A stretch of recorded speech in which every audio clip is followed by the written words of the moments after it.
आं बयनोबो गोजोननाय जासिदों। गोबां माने गोबाव बोसोर बे लामाया गोग्लैसोनानै दंमोन। खुब दरखार लामा बियो, रायजोआ माने गामिया गिदिरथार। दिनै जों BPF नि सरकार फैनाय लोगो लोगो जितु बेखौ जों नायसनदों आरो बेल' नङा, गोबां लामा दङ। बेखौ नैबे बाजेटनि उनाव अलमस्ट माने माबाया एस्टिमेटआ जाजोबखाबाय। बेखौ मावनो थाखाय आखायाव लादों आरो रिपेयारिं आरो जायफोर दालाङा दंफां दालां दंमोन बेफोर गासिबो RCC जाजोबगोन। दा दिनै जोंहा बाजेटआ फैयै माबायाव जुलाइनि आसामाव दिनैनिफ्राय सुरु। जोंना हयथ' 27-28आव जाहैगोन BTC आव। बाजेटआव जोङो जाखांनायनि उनाव बै माखासे खामानिफ्रा जाजोबगोन।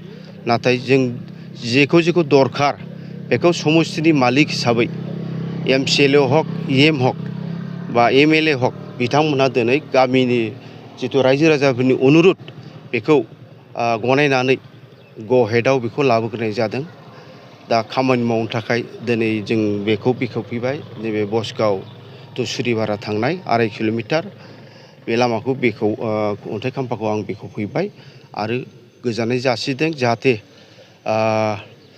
जोंनि सरकाराव बेबादि आरो लामाफ्रा गोलैसोनानै थानाय नंला। रायजो राजाफ्रा धैर्य था। नैबे सेप्तेम्बरनि गेजेराव बहुद खामानि जागोन। जों अलरेडि जोंना माखासे जायफोर कन्ट्रेक्टर बा खामानि होसोग्रा बिथांमोनहा एस्टिमेट खालामना दोनखाजोब्बाय। आं बेखिनिखौनो फोसावबाय। गोजोन्थों। सार, जों नुनो मोन्दों थांनाय 5 बोसोराव BPL नि सरकारा बेफोरबायदि लामाखौ मावफुंजोबखौ मा बुंनो नोंथां?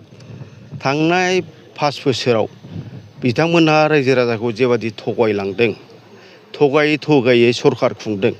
नाथाय बिनि प्रमानखौथ' गावसोर मोनबायना। बिराद जौगाबाय। जेराव हाग्रामा 17 बोसोराव खामानि मावनो हायाखै, जों नैबे बोसोरनै बोसोरथामावनो 2 गुन 3 गुन खामानि मावबाय होननानै बिराद फोसाव लायाखै होनबा। दिनै बिनि प्रमानखौ नुबाय। मोनसेबो जायगायाव बिथांमोनहा जेबो लामा दोंसेबो मावलांनो हायाखै। इभेन रिपेयारिं लामाखौनो बिथांमोनहा मावलांनो हायाखै। बेथ' प्रमानखाना रोखा। आरो बिनि जुनैनो दिनै बिथांमोनहा UPPL सरकारा गावसिनि सरकार थासेयावबो सरकार खुंनो हायाखै, देरहानो हायाखै बिथांमोनहा। बेनोना प्रमान। रायजोयै राजा जाय खामानि मोजां मावगोन पार्टिया बियो देरहाबाय थागोन आरो बेखौ रायजो राजाफ्रा अनसायबाय थागोन।